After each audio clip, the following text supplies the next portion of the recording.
Shalom, kembali jumpa dengan saya, Dr. Yonathan Purnomo dari Biblikos Biblical Center Indonesia.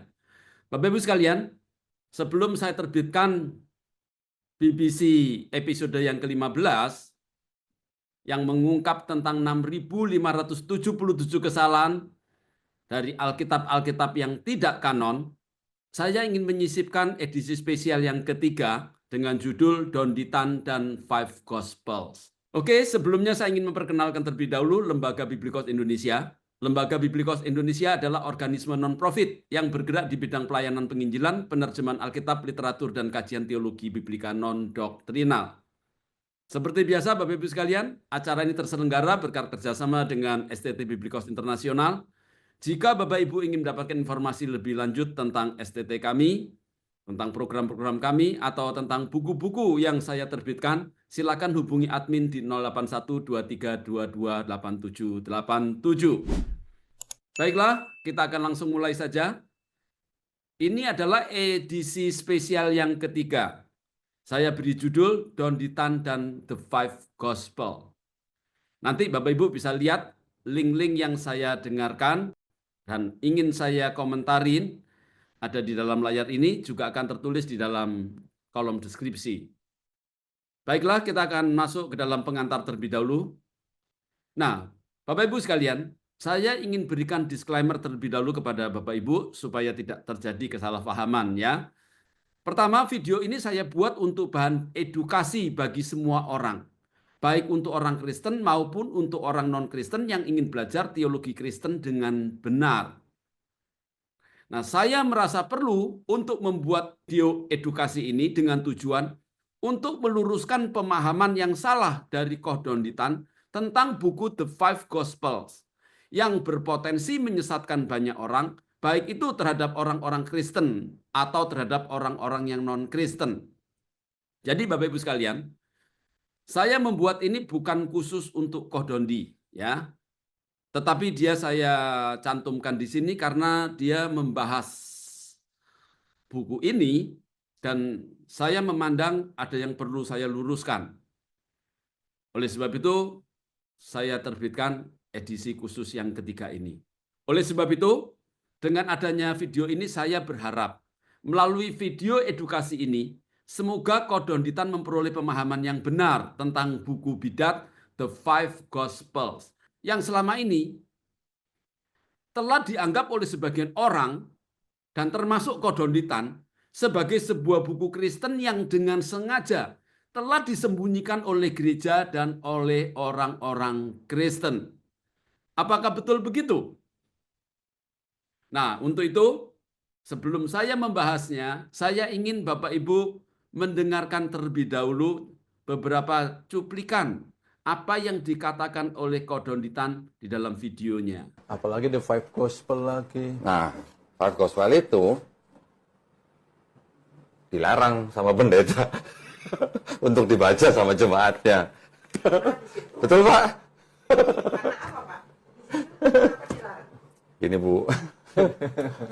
Ini mohon maaf ya buat mantan pendeta ya.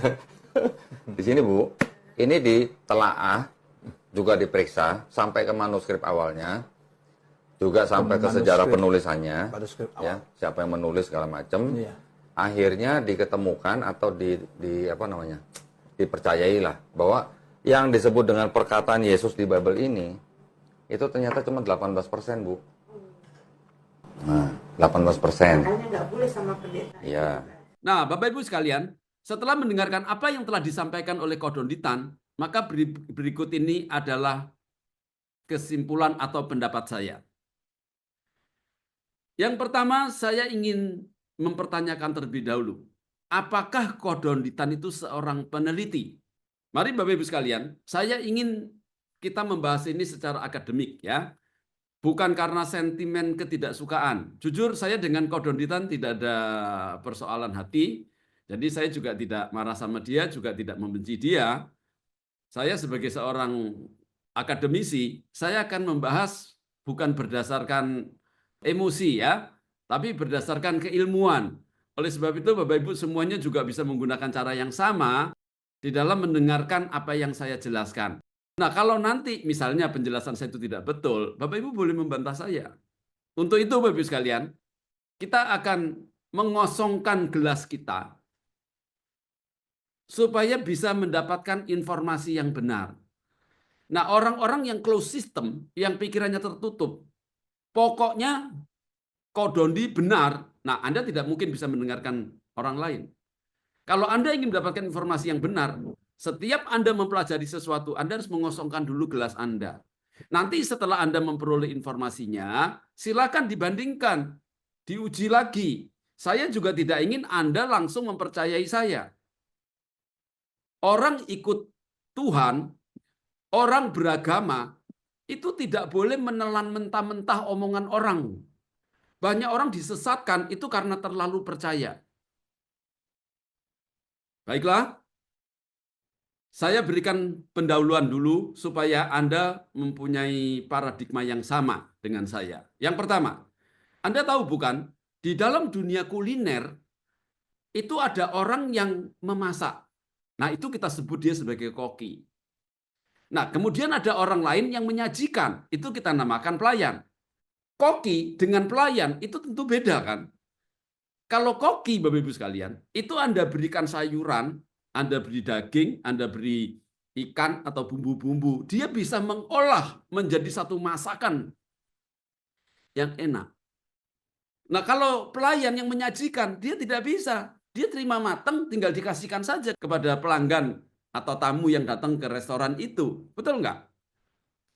Nah, di sini saya ingin Bapak Ibu tuh mempunyai satu paradigma yang baru, bahwa dua orang bertemu itu bisa jadi itu beda kualitas. Yang satu koki, yang satu pelayan, itu nilainya berbeda, Bapak Ibu sekalian. Betul nggak? Kedua, di dalam dunia musik, orang yang menciptakan lagu, itu kita sebut komposer. Itu seperti misalkan Bach, Beethoven, Handel, Haydn, dan banyak lagi, Bapak Ibu sekalian. Kebetulan, Bapak Ibu sekalian, saya sangat menyukai musik-musik klasik. Oleh sebab itu saya tahu sedikit tentang musik. Nah, tapi Bapak Ibu sekalian, kalau Beethoven misalkan, itu seorang komposer. Dia lihai luar biasa. Nanti ada orang yang tugas itu hanya menyanyikan. Nah, orang yang menyanyikan itu, Bapak Ibu sekalian, kita sebut penyanyi atau artis. Jadi di dalam dunia musik itu ada orang yang menciptakan lagu, ada orang yang menyanyikan lagu. Nah, dua orang ini kualitasnya beda, Bapak Ibu sekalian. Dua-duanya baik, tapi beda. Betul kan? Seorang komposer adalah seorang pencipta. Sedangkan yang satu menyanyikan saja. Nah, sekarang kalau kita masuk ke dalam dunia teologi, tapi khususnya di dalam dunia akademik, ya, teologi akademik, bukan teologi jalanan, ya, karena saya lebih suka pakai teologi jalanan, karena ada orang-orang itu yang tidak belajar kemudian berteologi. Nah, itu saya anggap para teolog jalanan. Mereka tidak pernah belajar, comot sana, comot sini, ambil buku manapun yang dia sendiri tidak paham, dia tidak tahu dari mana sumbernya, dia tidak bisa memverifikasi, tapi dia bicara sebagai seorang teolog. Baiklah, sekarang apa itu seorang peneliti? Bapak Ibu sekalian, di dalam dunia akademik, kita mengenal ada orang-orang yang bisa menemukan sesuatu. Ya, kita sebut sebagai seorang penemu, ya. Nah, itu kita biasanya menyebut sebagai seorang peneliti. Bukan seorang discover, ya, seorang penemu, misalkan seperti Columbus yang menemukan Amerika, bukan itu maksud saya. Orang-orang di dalam dunia akademik melalui laboratoriumnya misalnya, dia itu melakukan penelitian-penelitian, kemudian dia menghasilkan satu hasil penelitian. Nah, itu saya namakan seorang peneliti. Nah, orang ini biasanya setelah membuat penelitian, dia akan membuat karya-karya tulis. Bisa berupa jurnal, bisa berupa risalah-risalah, ya, bisa dijadikan buku juga. Nah, nanti Bapak Ibu sekalian, ada orang-orang tuh yang tidak meneliti, tetapi menggunakan hasil penelitian dari para peneliti. Nah, mereka itu nanti akan mengutip, ya, karena dia tidak bisa bikin penelitian sendiri, dia main kutip saja. Kutip ini, itu, ini, itu. Nah, Jadi Bapak Ibu sekalian, di dalam dunia akademik itu ada seorang peneliti tapi ada seorang pengutip. Nah, yang mengutip ini dia belum bisa meneliti sendiri. Oleh sebab itu, dia membutuhkan hasil penelitian orang lain untuk dikutip. Contohnya, seorang peneliti Bapak Ibu sekalian yang betul-betul sudah expert ya, sudah mahir, jago dan diakui. Kalau dia betul-betul punya keilmuan, misalnya dia itu mempunyai ilmu kimia, punya ilmu biologi atau punya ilmu botani ya, dia menguasai ilmu penelitiannya juga. Nah, dia itu tidak memerlukan buku untuk menerangkan sebuah apel. Cukup kasih apelnya saja sama dia, Bapak sekalian. Mana apelnya? Dia kasih kepada dia apelnya, sama dia akan diekstrak. Dia akan mengeksplor apa yang ada di dalam apel tadi, sehingga menghasilkan hasil-hasil penelitian yang nanti akan dibukukan, kemudian dipublikasikan. Nah, seorang peneliti tidak membutuhkan lagi pendapat orang lain, tidak mencomot-comot hasil tulisan buku orang lain, tapi dia bisa menghasilkan penelitian sendiri, bisa menghasilkan buku sendiri. Nah, bukunya dia nanti yang dikutip. Nah, orang-orang yang tidak bisa melakukan penelitian sendiri, Bapak Ibu sekalian, kalau dikasih apel dia bingung. Mau saya apain ini apel ini? Dia tidak punya ilmu apa-apa. Betul kan? Dia tidak tahu apa-apa tentang apel. Maka dia kalau ditanya apel ini isinya apa, dia akan kebingungan. Kemudian dia akan pergi ke toko-toko buku. Dia cari buku tentang apel. Dikumpulkan sebanyak-banyaknya. Tapi mutunya kan berbeda, Bapak Ibu sekalian. Itu kan anggaplah dia itu mendapatkan 100 buku tentang apel. Kemudian dia bisa bicara tentang apel. Oh, apel itu mengandung ini. Tapi bukan penelitiannya dia. Dia mengandalkan buku milik orang lain. Bicara ini ambil dari bukunya si A. Bicara itu ngambil bukunya si B. Dia sendiri tidak bisa memverifikasi buku itu betul atau salah. Karena dia tidak mengerti, maka semua buku yang dia punya dianggap betul. Semuanya dicomot, dikutip. Mungkin dia juga bisa bikin satu buku. Tapi bukunya dia itu bukan dari hasil penelitiannya dia sendiri, melainkan diambil dari mengutip buku orang lain. Jadi kalau dia punya 100 buku, Bapak Ibu sekalian, satu buku dikutip 5 halaman, 100 buku sudah dapat 500 halaman. Pertanyaan saya, hebatnya di mana? Kalau dibandingkan dengan seorang peneliti. Bagi orang yang tidak paham, Bapak Ibu sekalian, orang ini mungkin bisa dianggap orang yang hebat. Kenapa? Wah, bisa bikin 500 halaman. Tapi itu kan kutipan semua. Tidak ada hasil penelitian sendiri. Ngomong ini hasil tulisan orang lain. Ngomong itu tulisan orang lain. Dikumpulin semua. Kemudian dengan bangga ini buku karangan saya. Itu kutipan, Bapak Ibu sekalian. Sama seperti orang punya rumah, rumahnya penuh, tapi tidak ada yang dibuat sendiri. Ada jam, bikinan orang lain. Ada meja bikinan orang lain. Tidak ada karya dia sendiri. Nah, kalau rumah oke lah kita tidak akan membuat sendiri semuanya, bukan?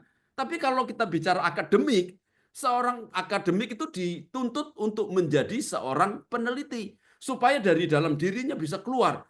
Nah, orang-orang yang betul-betul seorang peneliti, tidak ada satu buku pun yang menulis tentang itu. Dia bisa keluarkan buku tentang itu. Nah, itu namanya seorang peneliti yang handal, Bapak Ibu sekalian. Nah, sekarang kita mau bertanya-tanya, bagaimana dengan Kodonditan? Bapak Ibu sekalian, saya katakan saya tidak tahu siapa Kodondi, itu jujur, karena saya belum pernah berjumpa. Bapak Ibu bisa tanyakan sendiri. Tapi jujur saya suka dengan Kodondi ya. Dia itu orang yang mau berlogika, mau berpikir. Walaupun menurut saya perlu saya luruskan begitu loh, karena banyak sumber-sumber, banyak logikanya yang menurut saya tidak tepat, dan itu nanti akan saya buktikan di dalam episode-episode yang akan datang. Tapi intinya, saya ingin mengkoreksi Kodonditan itu berdasarkan keilmuan, bukan berdasarkan sentimen pribadi atau berdasarkan kepercayaan. Saya tidak mempermasalahkan masalah Kodondi itu bukan Kristen, sedangkan saya Kristen. Saya tidak mempermasalahkan soal itu, Bapak sekalian. Saya ini orang yang sangat toleran. Ya, saya tidak pernah membahas agama lain. Bagi saya itu tidak etis. Oleh sebab itu saya tidak pernah mempersoalkan dan teman saya dari kalangan mana saja ada. Saya tidak masalah itu. Nah, yang jadi masalah adalah ketika Kodonditan itu membahas banyak hal yang berhubungan dengan kekristenan dan itu tidak tepat Bapak Ibu sekalian. Oleh sebab itu saya perlu bicara untuk meluruskan, mengkoreksi supaya Kodondi juga tidak makin disesatkan oleh buku-buku yang tidak betul, pendengarnya juga tidak mendapatkan informasi yang salah. Saya yakin kalau orang Kristen tidak semudah itu untuk disesatkan. Mungkin adalah beberapa orang saja, ya. Tapi pada dasarnya mungkin tidak, karena mereka itu sudah tahu sumber-sumber yang benar dan tidak benar. Nah, yang kasihan itu kan teman-teman yang mengikuti dan percaya kepada Kodonditan.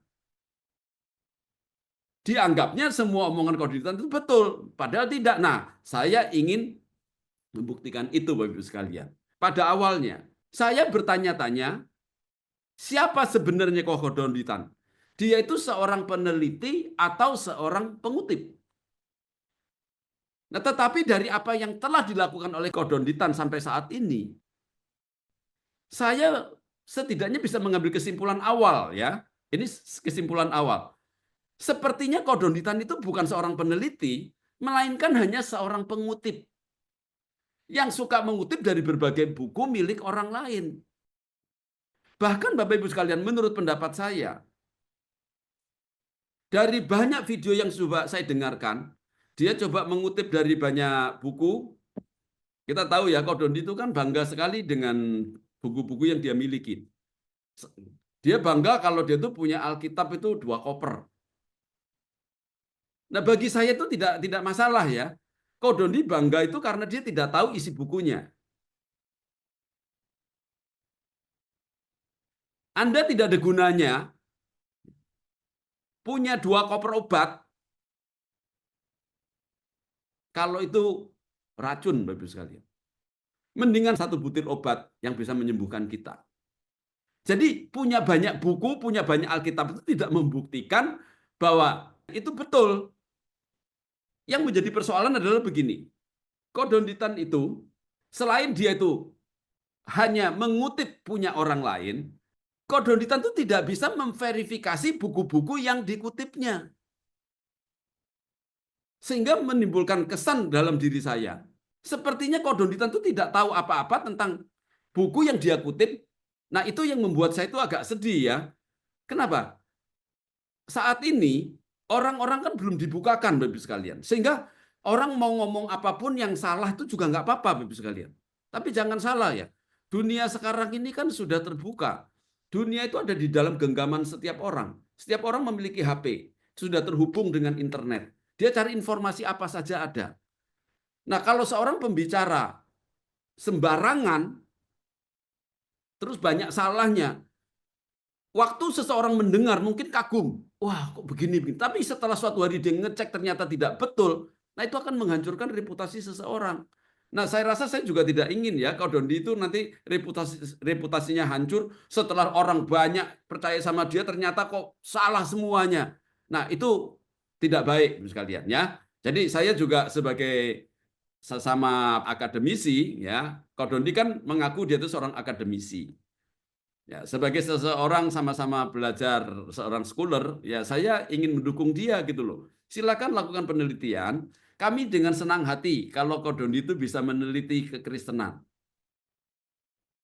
Jadi selain saya ada Kodondi, tapi yang benar, betul kan? Jangan ngambil dari sumber yang salah. Oke? Nah, sekarang mari kita akan lihat apa pendapat Kodonditan tentang buku The Five Gospels, ya. Nah, yang pertama, Kodondi mengakui bahwa buku The Five Gospels memang kontroversial karena ditentang oleh gereja-gereja hampir di seluruh dunia. Nah, itu Anda bisa lihat nanti di dalam menit 15, detik 55, dan seterusnya. Nah, di dalam video yang lain, Bapak Ibu sekalian, itu Kodondi itu mengatakan bahwa seakan-akan ya buku The Five Gospel ini itu sengaja disembunyikan oleh gereja, oleh pendeta, atau oleh orang-orang Kristen. supaya tidak diketahui, Bapak Ibu sekalian. Nah, pertanyaan saya, apa betul begitu orang Kristen itu sedang menyembunyikan buku ini? Nah, kalau toh misalkan buku ini tidak diajarkan di gereja-gereja, alasannya itu apa? Nah, menurut saya, Kodondi itu harusnya mempunyai penelitian dulu ya. Dia teliti secara mendalam. Nah, baru nanti punya hasil penelitian itu diberikan. Nah, karena saya tidak melihat di dalam videonya Kodonditan, dia cuma bilang mengatakan bahwa buku ini adalah buku yang kontroversi, ditentang sama gereja-gereja. Nah, ini disembunyikan supaya orang Kristen tidak tahu. Nah, itu saja yang ingin saya bantah. Nah, saya ingin memberikan bukti-bukti tentang buku ini, Bapak sekalian. Oke? Supaya apa? Supaya Kodonditan juga bisa belajar. Nah, kepada teman-teman semua yang belajar di Kodonditan juga mulai belajar ya. Anda kalau ingin mencari kebenaran itu harus membandingkan ya. Jadi silakan. Kalau nanti saya terbukti salah, silakan dibantah. Saya akan berikan data-data di sini untuk Anda semuanya. Oleh sebab itu, saya akan bicara 3 hal di sini. Yang pertama, saya akan bicara tentang buku The Five Gospels itu sendiri. Yang kedua, saya akan bicara tentang para tokoh di dalam Jesus Seminar. Buku ini kan mencantumkan banyak tokoh ya, ada hampir 100 tokoh kira-kira, tapi penulis yang sesungguhnya yang utama itu kira-kira hanya 4-5 orang, Bapak Ibu sekalian. Nah, kemudian yang ketiga kita akan bicara tentang teks sumber yang digunakan dalam The Five Gospels. Ada 3 ya. Satu, buku itu sendiri, itu buku apa? Yang kedua, siapa orang-orang di balik penulis daripada buku ini? Kemudian apa itu Jesus Seminar? Kemudian yang ketiga, teks sumber yang digunakan di dalam The Five Gospels. Oke, kita langsung masuk pada yang pertama. Satu, tentang The Five Gospels. Ini bukunya Bapak Ibu sekalian. Jadi Anda kalau mau cari, ini covernya. Nah, judulnya The Five Gospel, The Search for the Authentic Words of Jesus. Judulnya bagus sekali sebetulnya ya. Cuman sayang isinya tidak benar. Penulisnya itu Robert Fang, Roy Hoover, kemudian mengambil hasil daripada The Jesus Seminar.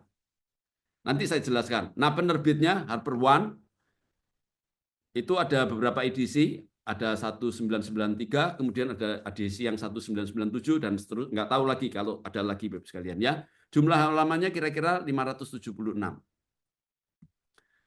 Nah, sekarang saya mau cerita tentang latar belakangnya dulu. Latar belakang daripada buku The Five Gospels. Nah, buku ini adalah hasil penelitian dari The Jesus Seminar. Jadi, ada banyak teolog-teolog. Ya. Nah, teolog-teolog ini, Bapak sekalian, itu kumpul membuat penelitian. Nah, namanya itu diberi nama Jesus Seminar. Yaitu satu kelompok dari para akademisi yang coba berusaha mengidentifikasi kata-kata asli Yesus dengan menggunakan metode kritis sejarah. Jadi mereka itu mau tahu, ini dalam Bible-nya orang Kristen ini, itu membahas apa sih? Tapi yang menjadi tujuan utama mereka mau mencari tahu, yang benar-benar kata-kata Yesus itu yang mana? Berapa banyak atau berapa persen dari seluruh isi Alkitab? Yang kedua, The Jesus Seminar didirikan oleh Robert Fang pada tahun 1985. Tujuannya adalah untuk menyaring perkataan Yesus dalam Injil dengan cara menggunakan sistem pemungutan suara dan metode kritis. Nah, Bapak Ibu sekalian, ini saja sudah salah, Bapak Ibu sekalian. Mana ada penelitian dengan cara sistem pemungutan suara? Coba, kalau ada penelitian saya pakai cara voting, kira-kira boleh nggak? Menurut kamu gimana? Yesus Tuhan apa bukan? Tuhan, oke. Ini Tuhan apa bukan? Itu bukan penelitian, Bapak Ibu sekalian. Nah, nanti ada metode kritis. Saya pun juga belajar metode kritis, bahkan saya mengajar ini. Saya mengajar tentang critical tekstual, ya, kritik tinggi maupun kritik rendah. Kalau orang belajar ilmu kritik tekstual yang benar, Bapak sekalian, itu semua data itu ditampilkan, sekalian. Bukan mengambil satu data sendiri. Nah, di sini kesalahannya, dia menggunakan sistem pemungutan suara, terus metode kritisnya itu menggunakan manuskrip hanya dari WHNU yang memang sudah salah. Makanya orang Kristen itu tidak akan goyah dengan penemuan-penemuan seperti ini. Kalau sumbernya saja sudah salah, bagaimana bisa menghasilkan hasil yang benar gitu loh Bapak Ibu sekalian ya. Cuman sayangnya ini kan Kodonitan tidak tahu, kemudian orang-orang yang mendengarkan Kodonitan itu kan juga tidak tahu. Dianggapnya Kodonitan tahu, maka dianggap benar, padahal tidak benar Bapak Ibu sekalian. Kita lanjutkan dulu ya. Yang ketiga, dalam The Five Gospels, mereka tidak hanya menganalisis 4 Injil kanonik yang diambil dari WHNU, ya. Jadi, tetapi juga memasukkan Injil Thomas sebagai Injil yang kelima. Nah, yang dianggap sebagai sumber paling potensial dari ajaran otentik Yesus. Nah, sekarang nanti kita akan tahu kita akan cari tahu selain siapa para tokoh-tokohnya, kita juga mau cari tahu sumber yang digunakan dalam The Jesus Seminar. Nah, Bapak Ibu sekalian, ini sudah saya berikan rangkumannya ya, resensi dari buku itu, walaupun mungkin sangat singkat sekali. Nah, mereka nanti akan memberi warna-warna. Jadi 4 Injil ditambah 1 Injil Thomas, jadi 5 Gospels tadi ya. Itu nanti akan dikasih warna sama dia. Nah, yang warna merah itu hampir pasti perkataan Yesus. Jadi mereka nanti akan meneliti, oh yang ini omongan Yesus. Nanti yang dikasih warna pink mungkin perkataan Yesus. Yang namanya mungkin kan bisa iya, bisa tidak. Nah, itu dibilang mungkin. Nah, kalau yang warna abu-abu itu mungkin bukan perkataan Yesus. Yang warna hitam bisa dipastikan atau hampir pasti bukan perkataan Yesus. Nah, nanti Bapak sekalian, ya, hasil penelitian ini kemudian diterbitkan dalam sebuah buku yang namanya The Five Gospels pada tahun 1993. Nah, dia itu mencakup tadi saya bilang ya Injil sinoptik, yaitu Injil yang mirip ya, Matius, Markus sama Lukas, kemudian ditambah dengan Injil Yohanes dan satu lagi Injil Thomas. Nah, dari hasil penelitian mereka nanti yang dibukukan dalam buku The Five Gospels tadi, itu mereka menyimpulkan bahwa setelah dikasih warna-warna tadi, hanya sekitar 18% dari perkataan Yesus dalam Injil kemungkinan besar memang berasal dari Yesus sendiri. Jadi sisanya bagaimana? Oh, sisanya itu bukan perkataan Yesus. Jadi bagaimana? Wah, Injil ini Injil yang nggak benar. Nah, framingnya kan begitu, Bapak sekalian. Kalau gitu itu Injil apa bukan? Yang kedua, para tokoh Jesus Seminar. Bapak Ibu sekalian, tadi sudah saya katakan, Jesus Seminar adalah satu kelompok akademisi liberal yang didirikan pada tahun 1985 oleh Robert Funk untuk menyelidiki kata-kata dan tindakan Yesus dalam Injil secara historis. Cuman sayangnya, mereka itu menggunakan metode pemungutan suara dan kritik teks yang diambil dari sumber yang tidak kanon. Nah, yang kedua, Jesus Seminar tetap menjadi salah satu proyek kritik teks historis paling kontroversial terhadap kehidupan Kristus. Nah, kontroversialnya ini tidak di dalam kekristenan. Orang Kristen tidak mengakui, Bapak sekalian. Nah, yang nanti akan saya jelaskan ya. Nah, justru yang mengakui hasil ini adalah Kodonitan dan orang-orang yang membenci kekristenan, Bapak sekalian.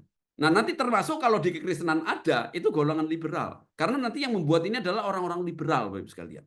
Nah, sekarang saya ingin memberikan kepada Anda poin utama daripada Jesus Seminar. Ini sudah saya berikan, yang pertama adalah tujuan, metodologi, hasil, pandangan, mukjizat, kontroversi, dan publikasi. Saya bacakan singkat saja Bapak sekalian ya. Tujuannya menentukan keaslian perkataan dan tindakan Yesus dengan metode kritik historis. Metodenya menggunakan sistem pemungutan suara dengan label-label berwarna untuk menilai apakah Yesus benar-benar mengucapkan suatu perkataan dalam Injil. Hasilnya, kesimpulannya hanya sekitar 18% dari perkataan Yesus dalam Injil sinoptik yang dianggap asli, sisanya dianggap berasal dari gereja awal atau tidak asli. Nah, mukjizat dan kebangkitan dianggap legenda yang dikembangkan oleh komunitas Kristen awal. Jadi, di dalam buku The Five Gospels ini, mereka itu tidak menganggap mukjizat dan kebangkitan Yesus itu benar-benar ada. Itu dianggap sebagai legenda yang ditambahkan kemudian oleh komunitas gereja Kristen awal. Nah, ini untuk orang-orang yang benci Kristen tuh senang dapat begini, Bapak sekalian. Nah, kontroversinya apa? Dikritik oleh banyak teolog konservatif karena dianggap terlalu skeptis terhadap sumber Alkitab.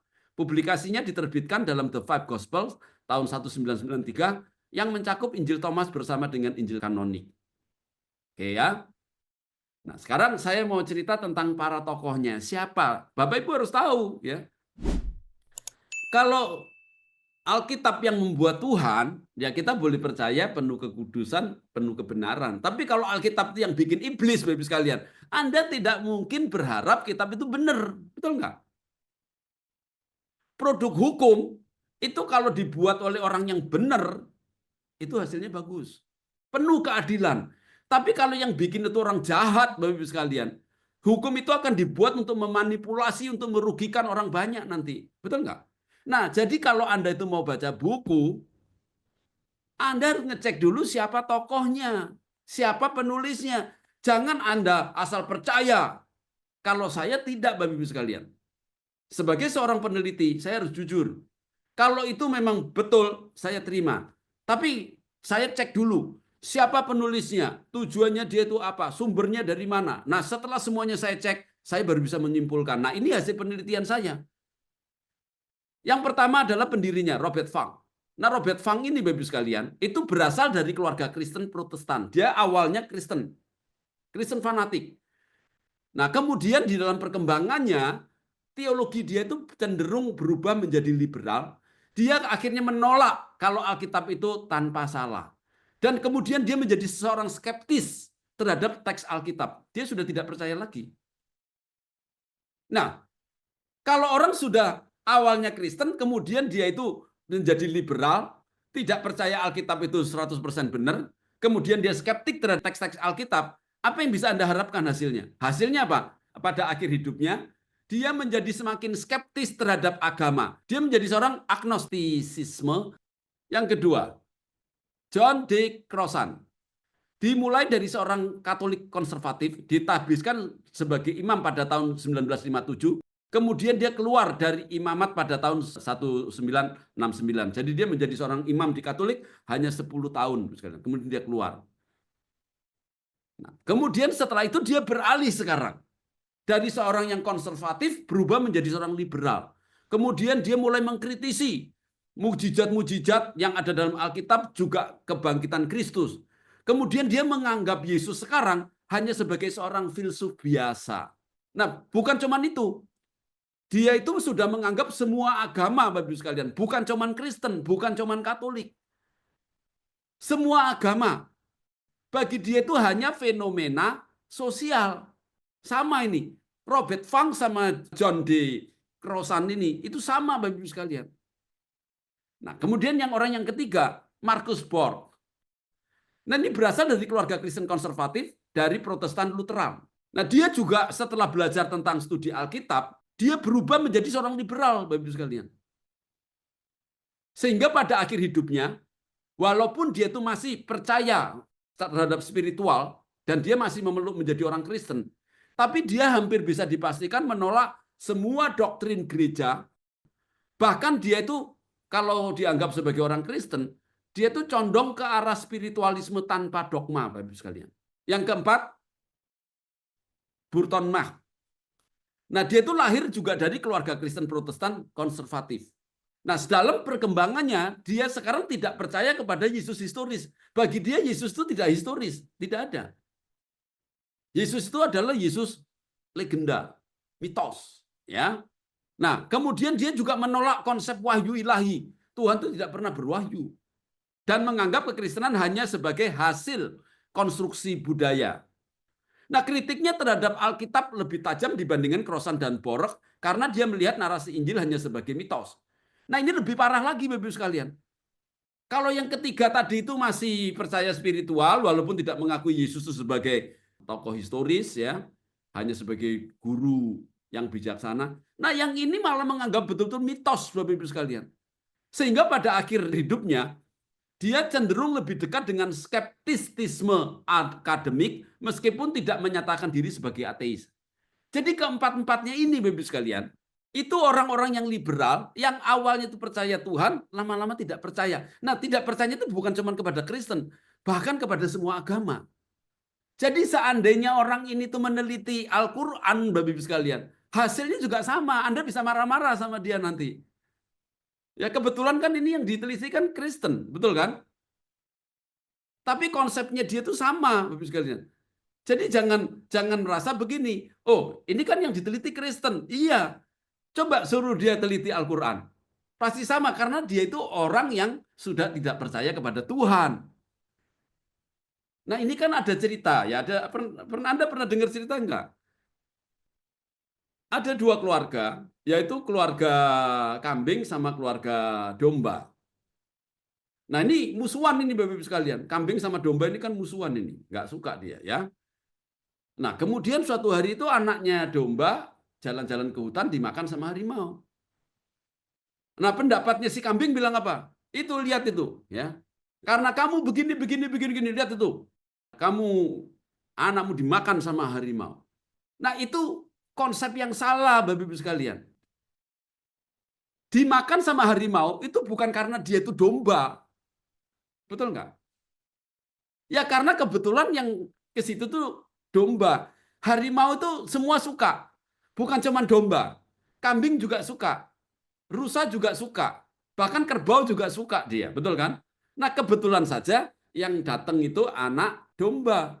Nah pada suatu hari anak kambing jalan-jalan ke hutan itu. Dimakan juga Bapak Ibu sekalian.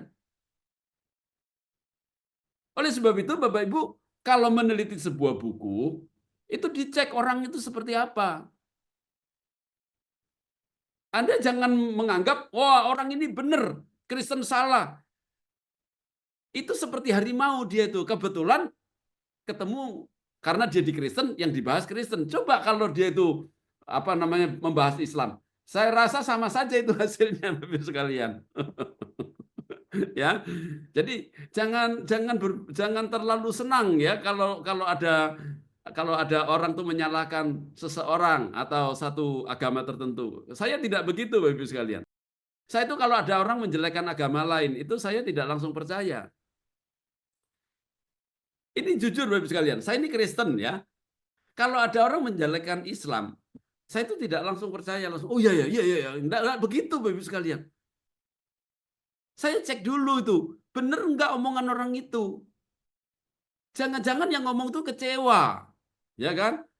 Dia kecewa sama Islam, kemudian pindah keluar jelek-jelekin Islam, kan bisa begitu. Orang yang menjelekkan Kristen juga bisa jadi karena dia kecewa gitu loh, bukan karena kebenaran.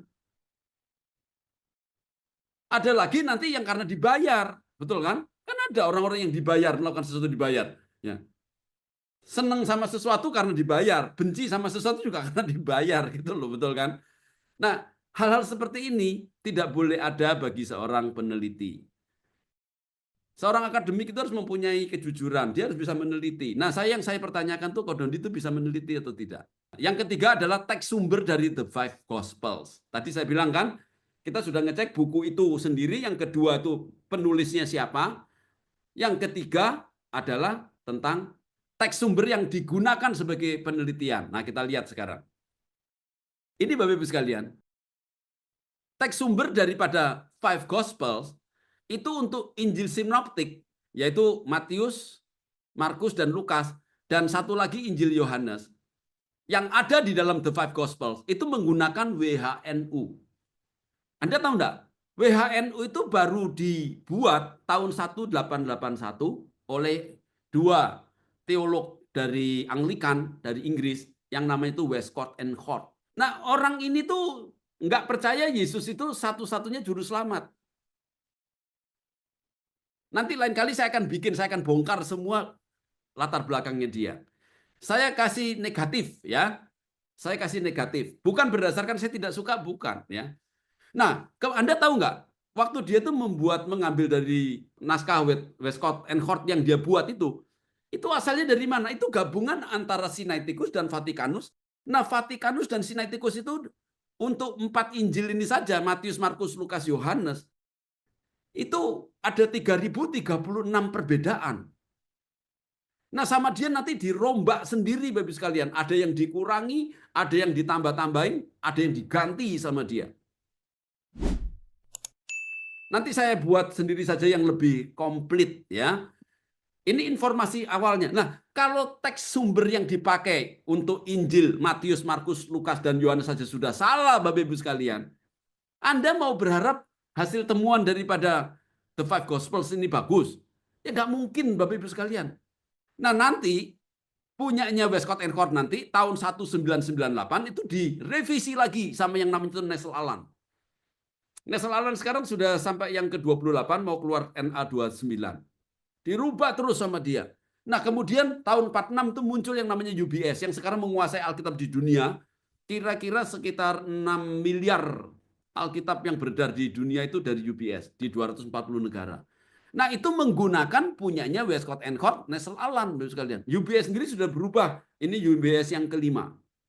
Nah, di situ dalam teks punyanya Westcott and Hort itu kira-kira ada 6.577 kesalahan. Yang sedang saya bahas sekarang ini, itu kan kesalahannya banyak.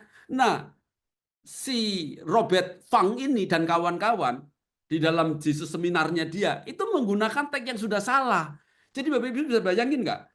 Kalau orang membuat penelitian, teks dasarnya saja sudah salah, bagaimana bisa dia betul gitu loh.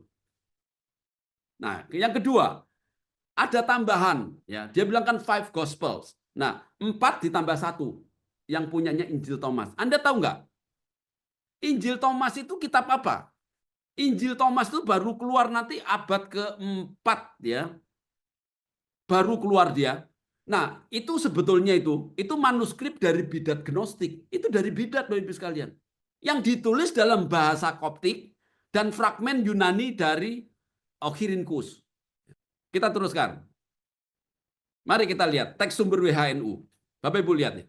Teks sumber WHNU dibuat oleh Westcott and Hort berdasarkan manuskrip Alexandria, Sinaiticus, dan Vatikanus yang mengandung 6.577 kesalahan.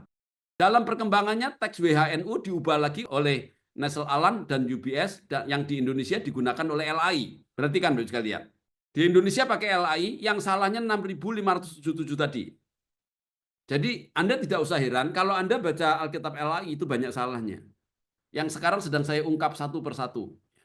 Yang ketiga, oleh sebab itulah sangat masuk akal ketika Yesus seminar menemukan banyak kesalahan dan kontradiksi yang membuat mereka menjadi skeptis terhadap Alkitab Kristen. Itu sama yang terjadi dengan Kondoditan. Saya waktu itu juga bertanya-tanya seperti Kondoditan. Kenapa Alkitab Kristen kok banyak salahnya? Kenapa kok banyak kontradiksinya? Cuman bedanya apa? Kondoditan itu dia memilih menjadi mualaf. Kalau saya meneliti, Bapak sekalian. Setelah saya teliti, ternyata Alkitab Kristen yang benar itu ada. Sayangnya tidak beredar di Indonesia. Nah, Kodondi itu dapat Alkitab yang salah-salah tadi. Sedangkan saya akhirnya ketemu dengan gereja mula-mula yang di Yunani, saya mendapatkan yang Bizantin yang digunakan oleh gereja yang tidak pernah berubah-ubah, tidak salah, tidak ada kontradiksi. Dan Tuhan kasih saya karunia untuk menerjemahkannya. Dan setelah saya menerjemahkan dari Matius sampai Wahyu, saya tidak menemukan kesalahan. Nah, masalahnya sekarang, gereja-gereja di Indonesia yang menggunakan LAI, kira-kira sudah 70 tahun, sudah terlanjur menggunakan Alkitab yang banyak salahnya tadi. Sudah terlanjur jadi doktrin gereja. Ya. Jadi kesulitan sendiri sekarang mau menjelaskan ini salah tuh mau bilang apa? Kan gitu Bapak Ibu sekalian. Nggak apa-apa. Kebenaran tuh akan mencari jalannya sendiri. Kebenaran tidak mungkin ditutup-tutupin. Kalau bukan saya yang bicara, ada orang lain yang akan bicara. Tuhan tidak diam. Tuhan sedang bekerja, Bapak Ibu sekalian. Ya. Nah, sekarang bagaimana dengan Injil Thomas? Injil Thomas adalah salah satu teks non-kanonik yang ditemukan dalam bahasa Koptik di perpustakaan Nag Hammadi di Mesir pada tahun 1945. Jadi Injil Thomas itu baru ditemukan Bapak Ibu sekalian tahun 1945. Jadi baru-baru saja. Oleh sebab itu Jesus Seminar itu diadakan baru tahun 40 tahun kemudian kan. Nah, naskah ini berasal dari abad keempat. Tetapi para ahli berpendapat bahwa versi aslinya mungkin telah disusun sekitar abad kedua. Nah, ini adalah asumsi. Dia tidak mempunyai teks yang abad kedua, tapi dia mempunyai yang abad keempat. Tapi dia berasumsi, ini mungkin ada yang abad kedua. Loh kalau asumsi, ya kenapa tidak abad pertama sekalian? Begitu kan? Kan asumsi tidak bisa dibuktikan kan asumsi. Nah kita tidak berpegang pada asumsi, kita berpegang pada data. Kalau tidak ada datanya, asumsi kita tinggalkan terlebih dahulu. Nah, yang ketiga, teks ini berisi 114 perkataan atau logia yang diklaim sebagai ajaran Yesus tanpa narasi kisah atau mukjizat. Itu cuman ajarannya saja. Nah, itu nanti akan dikasih dalam bentuk 114 logia. Nah, sekarang kita mau lihat Bapak Ibu sekalian ya. Apa perbedaannya sekarang antara Injil sinoptik dengan Injil-Injil yang lain? Nah, kita lihat sekarang. Isi dan karakteristik daripada Injil Thomas. Yang pertama, isinya berbeda dengan Injil kanonik. Jadi kalau Injil yang kanonik ya, itu kan isinya itu kan ada ajaran-ajaran Yesus, ada sejarahnya, ada macam-macam ya. Di situ tuh ada semuanya itu, mukjizat-mukjizat. Itu ada kehidupan Yesus mulai dari lahir sampai mati, ada silsilahnya, semua itu ada Bapak Ibu sekalian. Nah, kalau di sini nggak ada, Injil Thomas tidak memuat kisah kelahiran, kematian, atau kebangkitan Yesus, cuman ajarannya saja.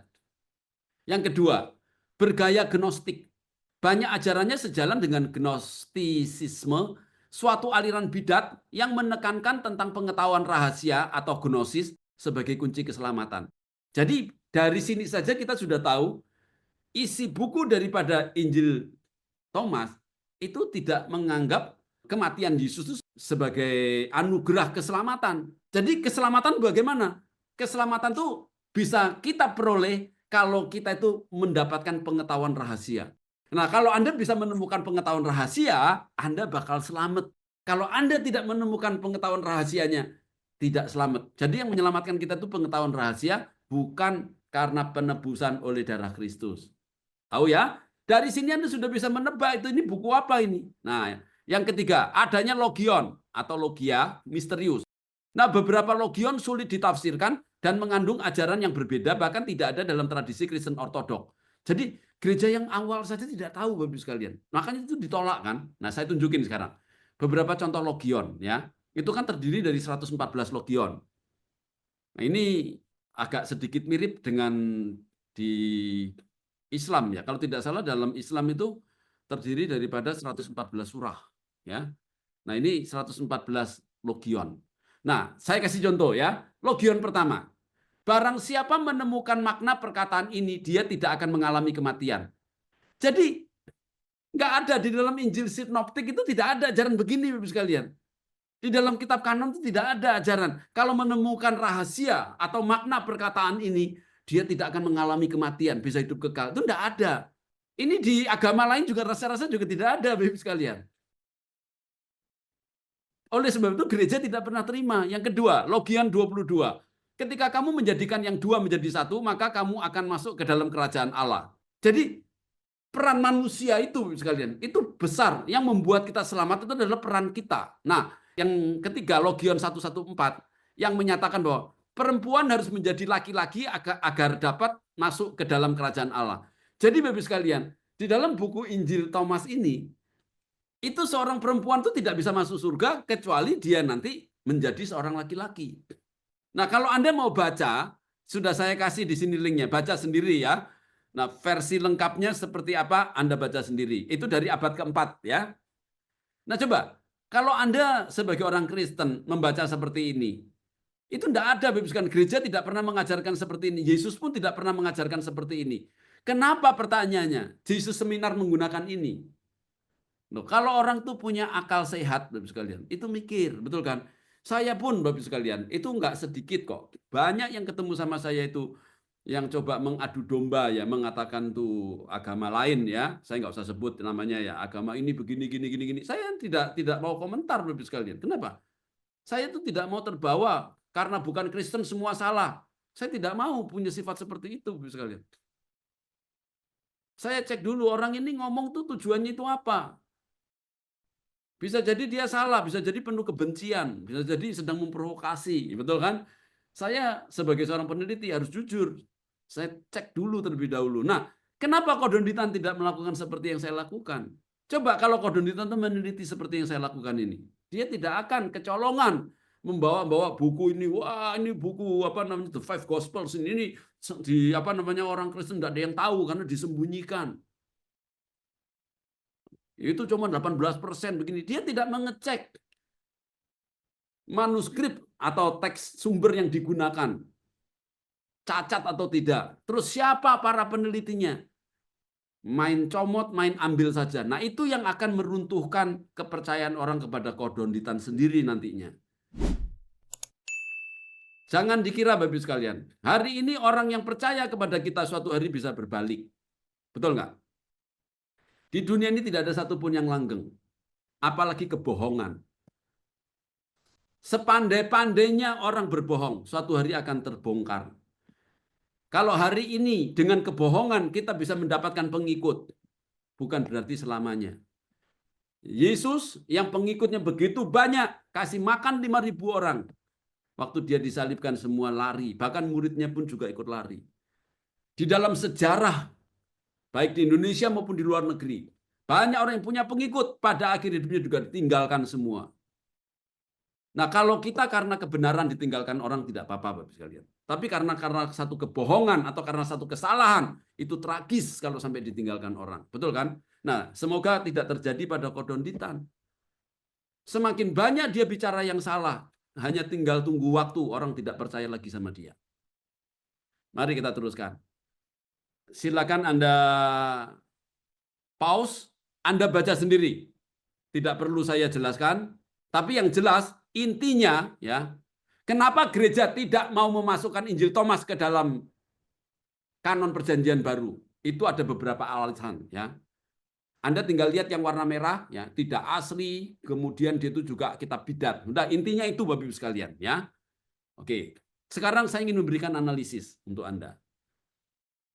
Nah, analisis saya ini mungkin agak melenceng sedikit ya, tapi mudah sekali. Karena yang saya kritisi adalah tentang pendapatnya kodonditan. Kenapa kodonditan kok bisa pakai buku yang nggak bener ini gitu loh, ya kan? Bagi saya itu aneh. Kodonditan itu kan dia mengaku bahwa dia itu seorang scholar, seorang akademisi, ya kan? Dia berdasarkan data-data. Tapi kenapa kok data yang dipakai itu data yang salah? Data yang tidak dicek dulu, tidak diverifikasi. Data yang jelas-jelas tidak benar. Loh, kalau saya Bapak Ibu sekalian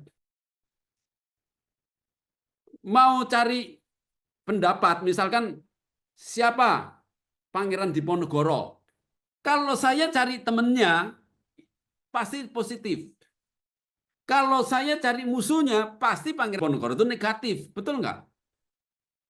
Kalau Anda cari tahu tentang saya, kalau Anda cari di orang-orang sekitar saya yang cinta sama saya, pasti semuanya positif. Kalau Anda cari sama pendapat dari musuh-musuh saya, pasti negatif. Betul kan?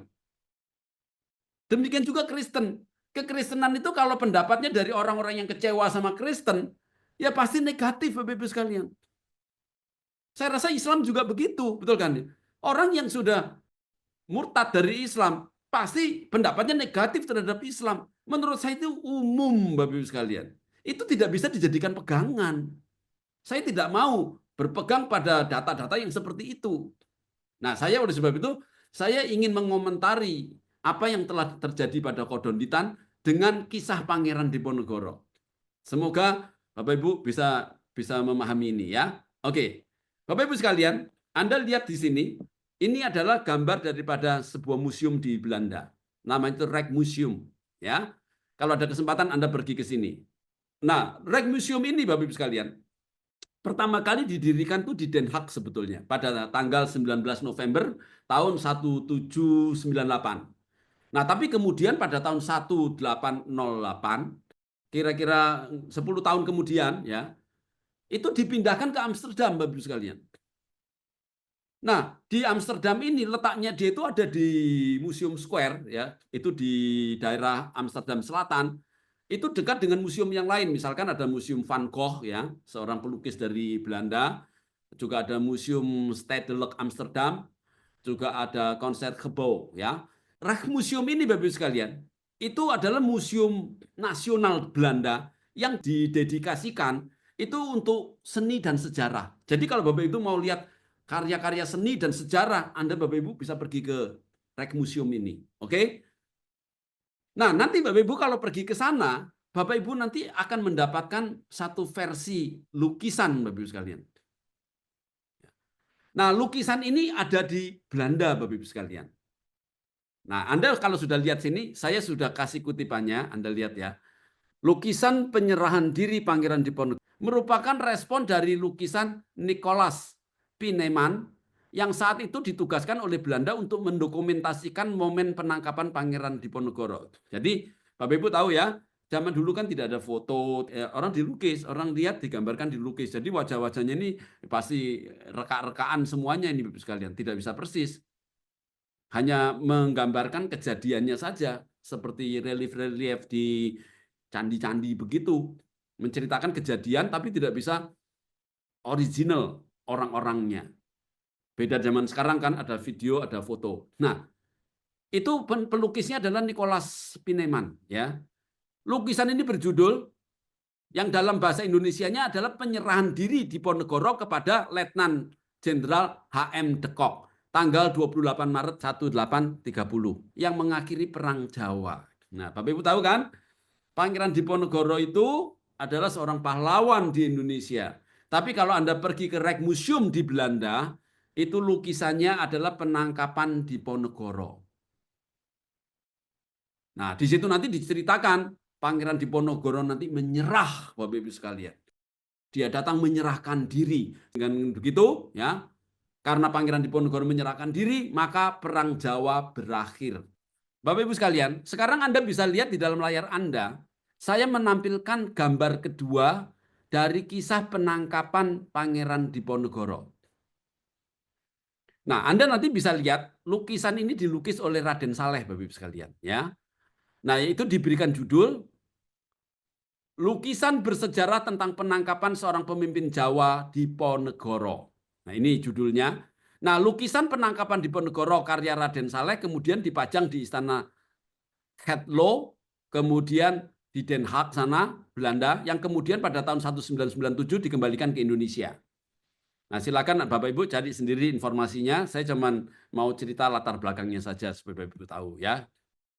Nah, Bapak Ibu sekalian, di layar Anda di sini sudah saya buatkan rangkuman daripada sejarah Pangeran Diponegoro. Silakan Anda baca sendiri ya. Ini saya berikan riwayatnya, siapa nama asal-asalnya, kemudian Perang Diponegoro itu kapan, kemudian penangkapan dan pengasingannya dia sampai matinya dia di mana. Ini Bapak Ibu baca sendiri. Nah, sekarang kenapa saya kok cerita lukisan Pangeran Diponegoro yang dua versi tadi, Bapak Ibu sekalian. Yang versi Belanda itu Pangeran Diponegoro itu menyerahkan diri. Artinya Pangeran Diponegoro itu takluk, menyerah. Itu gambaran dari lukisan yang dibuat oleh Nicholas Pieneman. Tapi kalau versi Indonesia, Bapak Ibu sekalian, Pangeran Diponegoro itu dijebak di dalam sebuah perundingan, dia dikhianati, kemudian ditangkap di situ. Nah, itu yang digambarkan oleh Raden Saleh. Nah, sekarang coba saya ingin membuat ilustrasi dari situ yang nanti akan saya hubungkan dengan Kodonditan. Ya, begini. Kita ilustrasikan ada seorang di Indonesia pada awalnya percaya bahwa Pangeran Diponegoro ditangkap bukan menyerahkan diri. Awalnya dia lahir di Indonesia, sekolah di Indonesia, dia yakin Pangeran Diponegoro itu dikhianati oleh Belanda. Jadi kalau ada orang bilang, oh, Pangeran Diponegoro menyerah, dia bilang tidak. Pangeran Diponegoro itu dijebak. Katanya diajak berunding, ternyata ditangkap dia, kemudian diasingkan. Awalnya begitu, Bapak sekalian. Tetapi setelah pindah warga negara Belanda, kemudian berubah keyakinan bahwa Pangeran Diponegoro bukan ditangkap, melainkan menyerahkan diri sebagai simbol dari kekalahan. Nah, suatu hari dia entah bagaimana dia sekarang pindah ke Belanda jadi warga negara Belanda. Nah, setelah jadi warga negara Belanda, sekarang berubah pikiran dia. Dia mengatakan apa? Oh, Pangeran Diponegoro itu menyerahkan diri itu, bukan ditangkap. Berbeda dengan dulu ketika dia itu masih jadi warga negara Indonesia. Nah, yang ketiga Bapak Ibu sekalian, saya melihat kisah Kodonditan itu mirip seperti ilustrasi ini Bapak sekalian. Di mana sebelumnya ketika dia masih menjadi Kristen, dia tentu membela Yesus. Betul nggak? Waktu dia Kristen, dia pasti membela Yesus dia. Nah sekarang setelah dia mualaf, dia sekarang berbalik melawan Yesus. Yang keempat, Saya tidak tahu apakah Kodonditan sudah tahu sejarah dari buku The Five Gospel dari Jesus Seminar dan tokoh-tokoh penulisnya atau tidak. Nah, tadi saya bilang ya, saya tidak tahu apakah dia itu sudah mengetahui dengan jelas, sudah meneliti Five Gospel itu sumbernya itu dari yang tidak kanon, Injil Thomas itu dari Gnostik, dari Bidat, kemudian penulisnya itu orang-orang yang Kristen konservatif, kemudian dia itu berubah menjadi agnostik. Jadi tidak percaya lagi dengan Yesus. Walaupun dia tidak menanggalkan kekristenannya. Dia sudah skeptis terhadap agama. Nah, apakah sudah tahu? Kalau Kodonditan sudah tahu ini sumbernya tidak benar, metodologinya tidak benar, para penulisnya juga tidak benar, tapi masih dipakai. Nah, berarti Kodondi tidak jujur. Jelas saya katakan, kalau sampai itu terjadi, Kodondi itu tidak jujur. Itu bukan seorang akademisi. Sudah tahu data yang benar, disembunyikan. Dia diabaikan data itu, kemudian ditampilkan seakan-akan benar. Itu tidak jujur, Bapak-Ibu sekalian. Tapi saya rasa tidak begitu ya. Saya tetap punya keyakinan, Kodondi itu bukan seorang peneliti. Oleh sebab itu saya sama dia tidak marah, Bapak-Ibu sekalian. Saya menganggap dia itu orang yang tidak tahu. Dia tidak meneliti sedetil saya meneliti. Ya karena dia tidak bisa meneliti sendiri, akhirnya dia itu cari buku-buku yang bisa mendukung dia punya teologi. Apa yang dia percaya saat ini. Pokoknya nggak tahu siapa itu. Benar apa salah, pokoknya melawan kekristenan, ambil comot, pakai untuk melawan kekristenan. Menurut saya kok cuman begitu, Bapak-Ibu sekalian. Oleh sebab itu saya sama dia juga tidak marah. Karena saya maklum kalau dia itu tidak punya kemampuan meneliti, oleh sebab itu begitulah yang dia lakukan. Gitu Bapak-Ibu sekalian ya. Nah, yang kelima, jika Kodonditan sudah tahu bahwa para tokoh yang menulis The Five Gospel pada awalnya adalah orang Kristen konservatif yang kemudian berubah haluan menjadi liberal dan agnostik, berarti Kodonditan tidak lagi objektif. Betul nggak? Sudah tahu ini musuh-musuh orang yang kecewa dengan Kristen. Dipakai. Nah, kalau orang keluar dari Islam, kecewa dengan Islam, kemudian menghujat Islam, nah itu tidak objektif, Bapak-Ibu sekalian. Saya tidak akan melakukan hal seperti itu. Sekalipun saya ini bukan Islam, gitu loh. Saya tidak bisa, Bapak-Ibu sekalian, ya. Karena saya itu bukan Islam, pokok semua yang Islam jelek saya kemudian, oh iya, saya terima. Nggak mau, saya nggak mau begitu, Bapak-Ibu sekalian. Saya tidak ada persoalan dengan Islam, kan. Teman-teman dekat saya semua banyak yang Islam. Mereka itu baik-baik sama saya. Ya kan? Kan saya tidak bisa gara-gara satu orang Kodondi yang tidak tahu, kemudian ngomong ini, itu, kemudian saya menyerang Islam. Kan tidak boleh begitu juga, Bapak-Ibu sekalian. Betul nggak?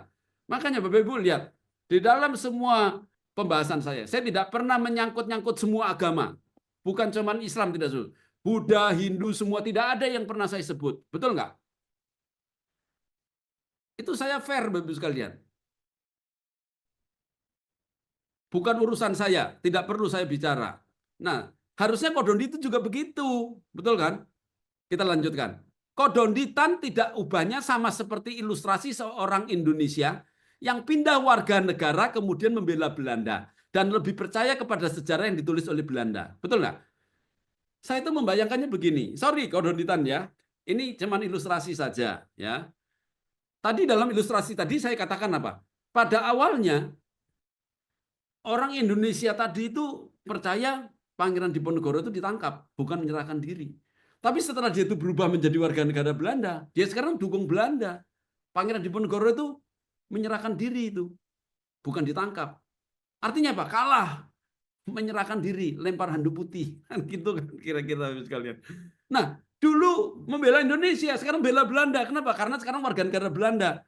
Nah, saya tidak tahu apakah Kodonditan itu seperti ini. Dulu waktu dia Kristen, dia itu bela-belain Yesus.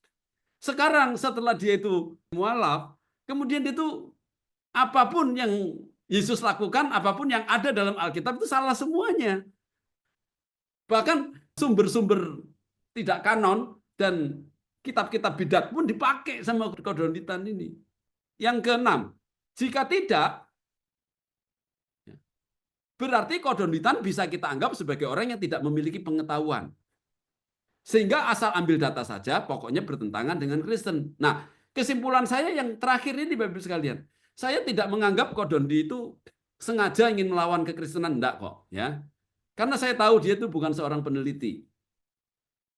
Dari mana saya tahu? Dari banyak buku yang dia punya. Coba, saya mau tanya. Sepanjang saya mendengarkan ulasan Kodondi, Kodondi tidak pernah mengeluarkan hasil temuannya dia. Yang dilakukan Kodondi itu apa? Sangat sederhana. Saya rasa tidak perlu Kodondi. Siapapun kalau punya buku-buku itu, Bapak Ibu sekalian, ya bisa gitu loh. Nanti orang ngomong ini, sebentar saya ambilin bukunya. Nah, buku itu kan bukan hasil pikirannya Kodondi sendiri. Itu kan buatan orang. Bahkan dia salah atau benar aja tidak bisa memverifikasi. Semua yang salah pun dianggap benar. Yang sumbernya bidat, yang sumbernya tidak kanon. Pokoknya cocok dengan pikirannya, pakai, Bapak Ibu sekalian. Nah, pertanyaan saya, kalau begitu tuh peneliti apa bukan? Makanya saya bilang, saya percaya Kodondi itu karena dia tidak mampu untuk membuat penelitian sendiri, maka dia itu mengandalkan buku-buku orang lain. Jadi Bapak Ibu sekalian, kalau ada orang punya banyak buku, kita tuh jangan kaget, jangan heran. Orang yang masih mengandalkan buku punya orang lain, berarti belum bisa meneliti sendiri. Kalau orang yang sudah bisa meneliti sendiri, Bapak Ibu sekalian, justru dia mengeluarkan buku, orang lain mengutip punyanya dia. Itu baru luar biasa, Bapak Ibu sekalian. Kan banyak orang kan tidak tahu. Saya seringkali dengarkan apa yang dikatakan Kodonditan, itu, loh saya kan berdasarkan data. Ya memang betul data, tapi datanya itu data yang tidak diverifikasi. Jadi data yang bahasa saya itu data-data sampah, Bapak Ibu sekalian. Coba kembalikan ke diri Anda sendiri. Kita semua orang beragama, betul kan ya? Semua yang Buddha, yang Hindu, yang Islam, yang Kristen, semua itu kan punya hati nurani. Kalau itu dilakukan kepada Kristen, apakah Anda suka? Karena kebetulan tidak dilakukan kepada agamamu. Coba kalau hal yang sama dilakukan kepada agamamu, apakah Anda terima? Oleh sebab itu, Yesus itu mengajarkan apa? Yesus mengajarkannya, lakukan apa yang kamu ingin orang lain lakukan kepadamu. Itu saya menjalani itu, Bapak sekalian. Itu the golden rules. Itu hukum emas. Nah, kalau orang sudah memberitakan yang tidak benar, itu sudah tidak mengikuti hukum Kristus. Orang benar itu akan mengatakan kebenaran. Betul nggak? Nah, kalau nanti yang keluar dari Kodondi itu tidak benar, tidak benar, tidak benar, tidak benar. Apakah itu kebenaran, Bapak Ibu sekalian? Sekarang mari kita masuk dalam kesimpulan. Kesimpulan ini Bapak Ibu sekalian, ya, saya bagi yang pertama, yaitu tentang buku The Five Gospels, yaitu karangan daripada Robert Funk dan teman-temannya berdasarkan Jesus Seminar. Nah, Anda harus tahu, tadi sudah saya katakan, bahwa buku The Five Gospels yang dihasilkan dari Jesus Seminar, itu sumber teksnya itu tidak kanon. Sumbernya dari bidat Sinaiticus dan Vatikanus, dari bidat adopsionis yang digabung tahun 1881 oleh namanya itu Westcott and Hort, dan itu kesalahannya ada 6.577. Jadi tidak heran kalau akhirnya Robert Funk dan teman-temannya semua yang hampir 100 orang itu, 80 lebih ya setahu saya. Nah, dia itu akhirnya mengambil kesimpulan yang salah. Nah, maka saya bilang resep yang salah akan menghasilkan obat yang salah.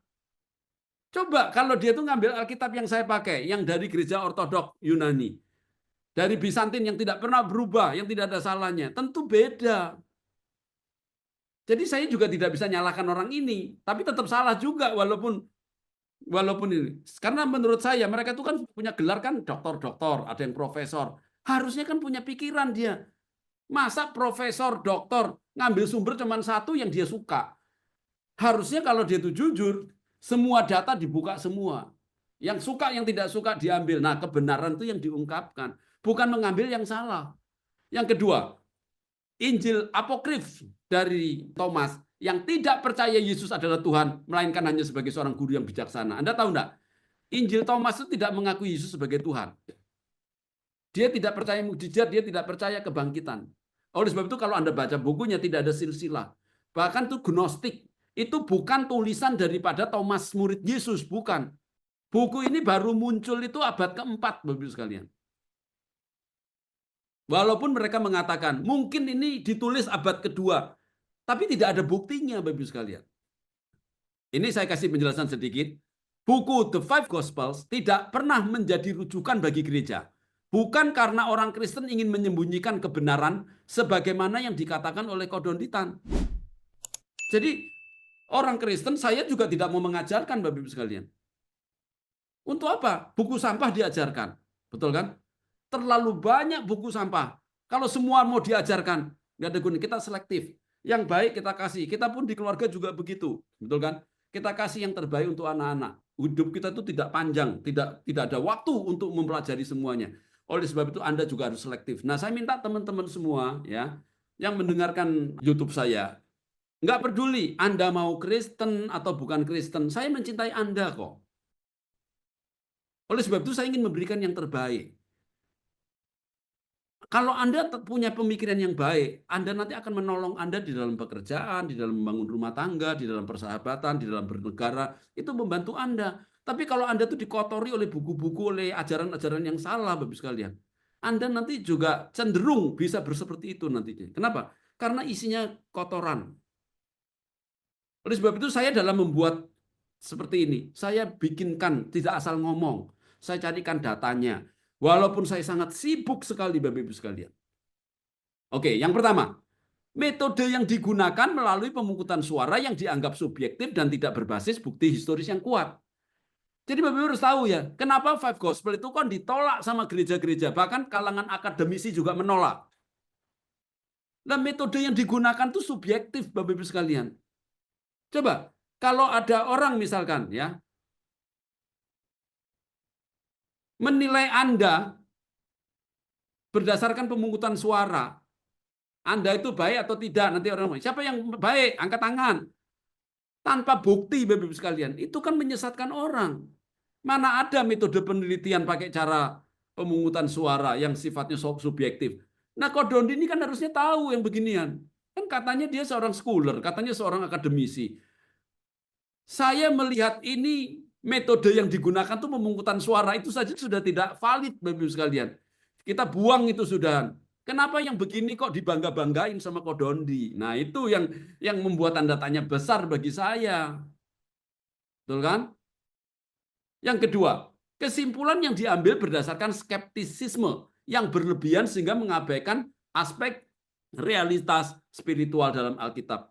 Mereka itu sudah skeptis, sudah tidak percaya lagi dengan Alkitab. Lah kalau orang sudah tidak percaya, coba saya mau tanya, kalau Anda terserah agamamu apa, saya tidak peduli dengan agama orang, Bapak sekalian ya. Anda mau Kristen, mau Islam, mau Buddha, mau Hindu, nggak urusan sama saya. Nah kalau orang sudah membenci agamamu, Bapak sekalian, sudah nggak percaya, contohnya orang ateis. Orang ateis kan nggak percaya agama kan. Nah kalau dia nggak percaya sama Kristen, dia juga nggak percaya agama yang lain. Kenapa? Karena dia udah ateis gitu loh, betul kan? Nah kalau dia sudah tidak percaya dengan agama, tidak percaya dengan spiritual, nah terus untuk apa kita bicara sama dia? Nah buku yang seperti inilah yang dibaca sama Kodonditan kemudian dipakai untuk melawan kekristenan. Selain tidak etis, ya nggak benar jadi Bapak sekalian ya. Yang ketiga, penggunaan sumber Alkitab non-kanonik seperti Injil Thomas yang sejak awal dianggap kitab heresis, saya kasih tahu. Injil Thomas itu sejak dari awal itu dianggap kitab heresis. Tadi sudah saya kasih. Anda bisa baca nanti di depan sudah saya kasihkan.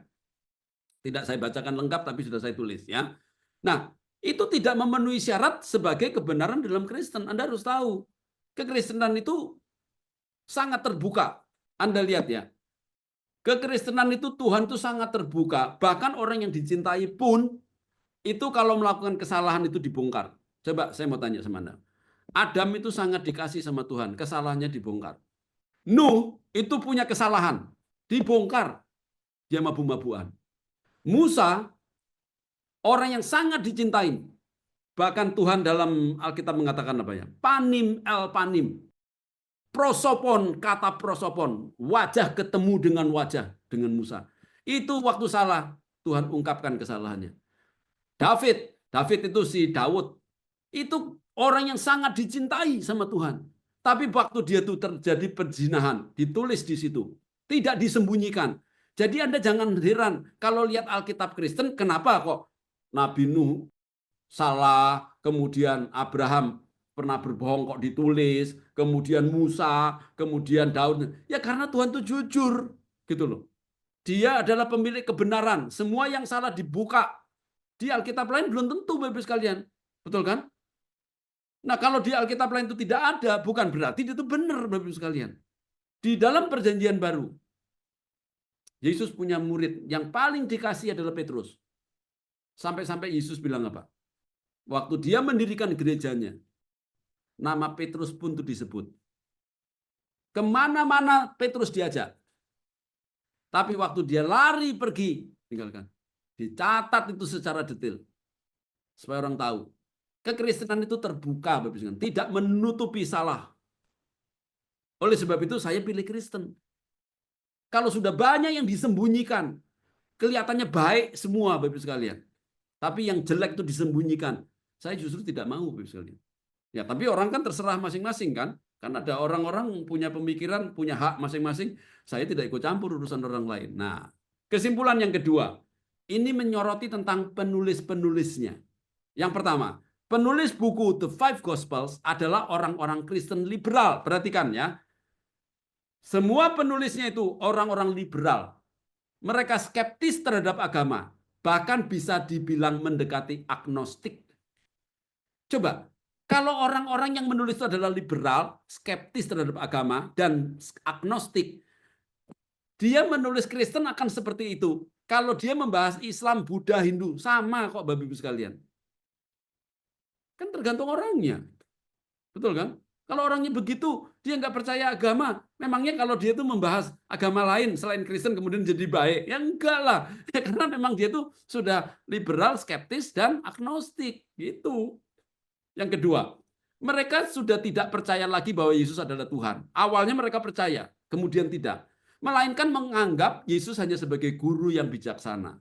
Yang ketiga, mereka tidak percaya dengan mukjizat dan kebangkitan dan menganggap Yesus sebagai mitos. Perhatikan, para penulisnya ini Bapak sekalian, selain mereka itu liberal, skeptik, agnostik, mereka tidak percaya Tuhan dan menganggap hanya sebagai guru biasa, mereka juga tidak percaya adanya mukjizat dan kebangkitan, justru menganggap sebagai mitos saja.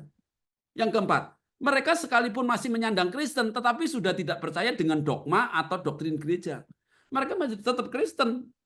Loh, pertanyaannya, kalau mereka itu merasa Kristen salah, kenapa tidak pindah saja ke agama lain? Kok masih Kristen? Itu kan tanda tanya lagi.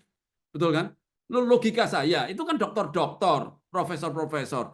Harusnya kalau dia pinter, Kristen ini salah, saya pindah agama yang benar. Enggak, kok dia enggak pindah kok, betul kan? Jangan-jangan dia juga melihat, ya, karena apa? Bagi dia itu semua agama itu sama saja, Bapak sekalian, karena dia sudah liberal, skeptik, dan agnostik. Jadi kalau dia bilang Kristen jelek, itu bukan berarti yang lain baik. Enggak, bagi dia sama saja. Jadi mau pindah kemana juga nggak ada gunanya, ya sudah tetap aja di Kristen, kan gitu dia, betul nggak?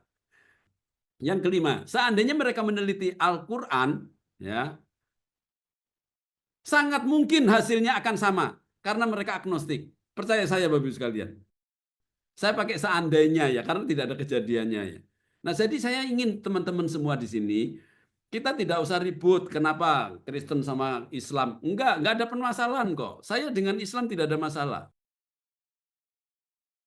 Orang-orang dekat saya itu rata-rata Muslim, Bapak Ibu sekalian ya. Guru-guru yang berjasa sama saya itu rata-rata Muslim. Mereka baik-baik sama saya. Saya tidak akan menyakiti hati orang-orang yang saya cintai gitu loh ya. Jadi Bapak Ibu sekalian, cuman saya mau kasih tahu kodonditan ya. Saya kasih tahu yang kelima ini, seandainya ya mereka meneliti Al-Qur'an ya, itu bisa jadi sangat mungkin hasilnya nanti sama. Kenapa? Karena mereka itu liberal, skeptis, dan agnostik, sekalian ya. Oke, kira-kira itu pandangan dari saya. Kesimpulan yang ketiga, menurut saya kisah Kodonditan itu mirip dengan kisah dalam ilustrasi orang Indonesia yang pindah ke warganegaraan Belanda. Mula-mula percaya bahwa kisah Pangeran Diponegoro telah dijebak dan ditangkap oleh Belanda. Tetapi kemudian setelah menjadi warga negara Belanda, berubah pikiran, berubah pandangan, dan mulai mempercayai bahwa versi Belanda lah yang benar. yaitu Pangeran Diponegoro menyerahkan diri. Berbalik hatinya dari Indonesia ke Belanda. Nah, menurut saya kok Kodonditan itu mirip seperti ini ya. Ini ilustrasi saja Bapak Ibu sekalian ya. Kebenarannya yang tahu Kodondi sendiri. Yang kedua, apa alasan Kodondi melakukan hal itu? Nah, ini yang menjadi pertanyaan kita. Kenapa Kodondi kok melakukan hal ini? Itu yang perlu kita lihat. Bapak Ibu sekalian, dari pengamatan saya, sepertinya Kodondi melakukan hal ini lebih didasari oleh ketidaktahuannya tentang apa yang sedang dia bahas. Baik itu tentang Alkitab, tentang manuskrip, atau tentang buku-buku yang dia pakai. Sehingga dengan ketidaktahuannya dia telah mengambil semua informasi yang salah tanpa memperdulikan sumber dan kebenarannya. Yang penting Kristen itu salah. Jujur, saya tetap berpendapat Kodondi itu tidak punya pengetahuan yang cukup dia untuk membuat penelitian. Sehingga dia asal ambil saja untuk langsung diutarakan. Kenapa? Pandangan saya begini. Kalau seandainya Kodondi itu punya pengetahuan, dia bisa meneliti. Kemudian dia melakukan penelitian seperti saya. Saya yakin dia tidak akan pakai itu buku The Five Gospels. Kenapa? Kalau dia sudah tahu itu nggak benar, sumbernya nggak benar, penulisnya nggak bisa dipercaya, metodenya nggak bisa dipercaya, masih dipakai, berarti dia tidak jujur. Bapak Ibu sekalian, jangan karena saya Kristen, kemudian Anda Islam, Anda benci sama saya. Kalau Anda orang cinta kebenaran, kebenaran itu tidak terbatas untuk siapa saja. Orang yang mencari kebenaran akan mencari kebenaran. Jangan membenci saya karena tidak sama agamanya. Saya tidak pernah membenci Anda karena beda agama, Bapak Ibu sekalian. Bahkan Kodonditan saja yang begini terhadap kekristenan, saya juga tidak benci sama dia kan. Saya cuma meluruskan saja, kasih dia yang benar gitu loh, supaya lain kali tidak salah. Karena kasihan juga kalau Kodonditan ini salah terus, hari ini orang tidak tahu dia salah. Suatu hari orang tahu, orang tidak percaya lagi sama Kodondi. Pilihannya cuma ada dua. Kodondi tidak paham, atau yang kedua tidak jujur. Dua-duanya tidak baik untuk Kodondi. Oleh sebab itu, saya ingin ini menjadi pembelajaran ya. Nah, terakhir saya ingin memberikan saran untuk semuanya. Yang pertama, saya berharap selanjutnya Kodonditan bisa belajar lebih banyak tentang kekristenan dari sumber-sumber yang valid dan benar. Jangan lagi sembarang mengambil sumber-sumber yang oleh orang Kristen sendiri dianggap sampah. Kalau mau pakai boleh Kodondi. Tapi ambil banyak data. Bandingin dulu, dicek dulu. Benar apa tidak? Kalau benar boleh dipakai. Kalau tidak benar jangan dipakai. Gitu ya. Itu baru seorang scholar, seorang akademisi yang jujur. Dua, dalam hal ini saya tidak tahu apakah Kodondi memang dengan sengaja mengambil sumber-sumber yang memang salah. Pokoknya bisa menghancurkan iman Kristen. Dalam bahasa Mandarin ada istilah shou zi bu duan, menghalalkan segala cara. Rasanya enggak ya. Tadi saya sudah bilang Kodondi rasanya enggak. Dia bukan orang yang menghalalkan segala cara, tidak. Saya tetap yakin Kodondi melakukan ini karena ketidaktahuannya. Karena dia bukan seorang peneliti, dia tidak bisa memverifikasi buku-buku, dia tidak bisa ngecek sendiri benar apa salah, akhirnya dia terjebak pada buku-buku yang salah. Itu pendapat saya sekalian ya. Yang ketiga, menurut saya mungkin tidak demikian. Bisa jadi Kodondi benar-benar tidak paham tentang apa yang sedang dia bahas. Hal ini terbukti dari banyaknya buku-buku dan sumber-sumber yang dia miliki yang sifatnya sampah teologi, yang dibuat oleh para musuh dan pembenci kekristenan, dan juga oleh orang-orang Kristen yang sudah tidak percaya lagi kepada Yesus. Saya lihat begitu Bapak Ibu sekalian ya. Nah, kalau dari sisi Alkitab, dia pakai Alkitab terjemahan LAI kan. Nah, itu memang banyak yang salah. Ya saya tidak bisa nyalahkan dia. Dia kan nggak bisa ngecek sendiri. Cuman sekali lagi yang saya heran, kalau sudah tahu Alkitab itu salah-salah diganti-ganti sama LAI, kenapa masih dipakai gitu loh? Kalau saya Bapak Ibu sekalian, sudah tahu nggak benar ya jangan disentuh. Nggak usah ngomongin, nggak usah dipakai gitu loh. Cari yang benar. Sudah tahu salah dipersoalkan tentu apa? Betul nggak? Nah, akhirnya oleh sebab itu, kepada semua orang Kristen, saya serukan, tidak perlu marah kepada Kodonditan. Cukup jangan dipercaya. Itu saja Bapak Ibu sekalian. Saya rasa cukup ya. Kiranya Tuhan Yesus memberkati Anda semuanya. Amin.